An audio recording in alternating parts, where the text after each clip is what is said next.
Welcome back to Ozarks Tonight. Joining us now, we have Julie Leith with the Community Foundation of the Ozarks. We are talking about the Ozarks Teacher Corps. Julie, thank you so much for being here. Thank you for having me. So this is a scholarship program for individuals who are pursuing their education to become teachers. Tell me about this scholarship.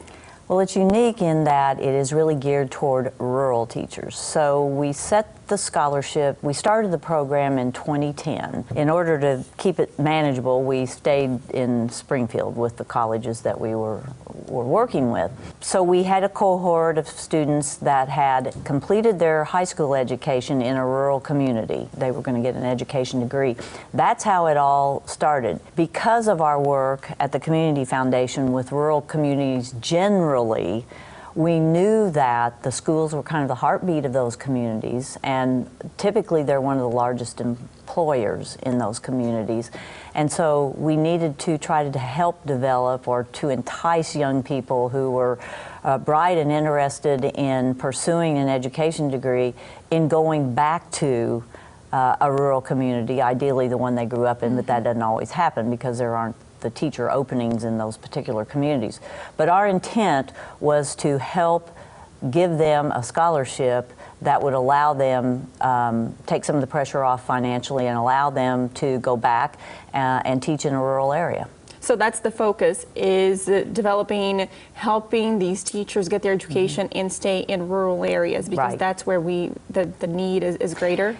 Well, the need is, I don't know that it's greater. There's a teacher shortage everywhere, but there is a need to understand, I think, what we've tried to do through our program too, is to help folks understand that the uniqueness of rural areas. If you go to teach in a rural area, you do not have the amenities that somebody that teaches in Springfield is going to have. In other words, you may have problems finding housing.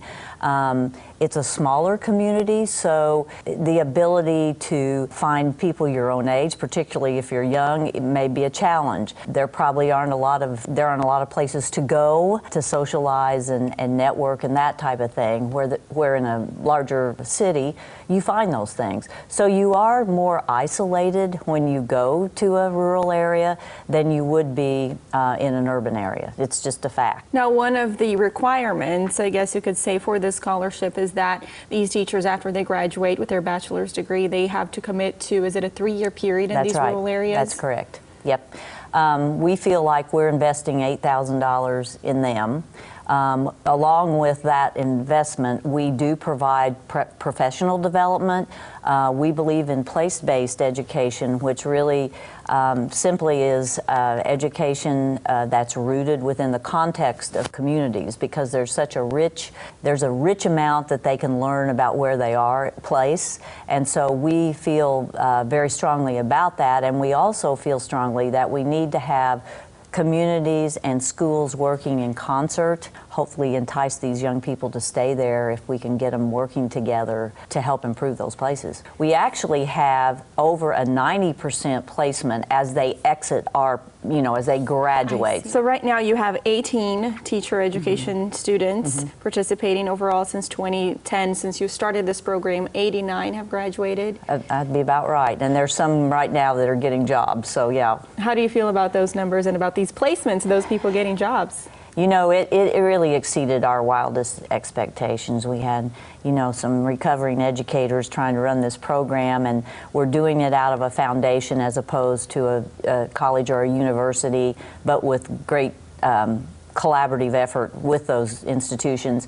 It's just been very, very gratifying to work with these young people. Not all of them are your typical college freshmen. We have some non-traditional folks who have maybe been working as aides, or they raised a family and now they want to go back and teach. There's a range of ages, but I think that's probably enhanced the program, because you have some people who are maybe a little more mature, who've seen a little bit more, working with some younger folks, and it's been a really nice marriage, I think, for everybody that's been involved in it.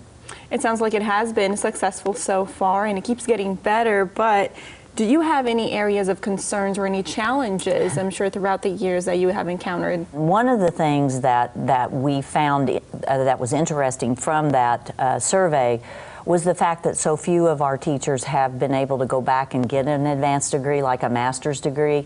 I'm going to assume, you know, we'll make a leap and say that part of that is time.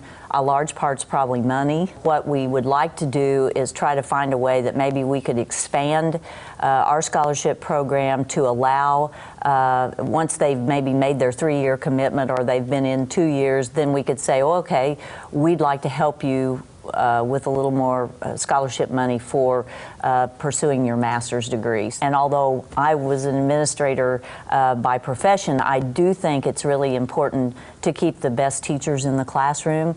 Made my job a lot easier. So I think we want to encourage them to become administrators, but we definitely want them to get master's degrees. That's probably one of our biggest issues, is the fact that so many of them are not in a position yet to pursue those master's degrees. Yeah. Julie, thank you so much. Thank you. We'll be right back with more right here on Ozarks Fox. Don't go away.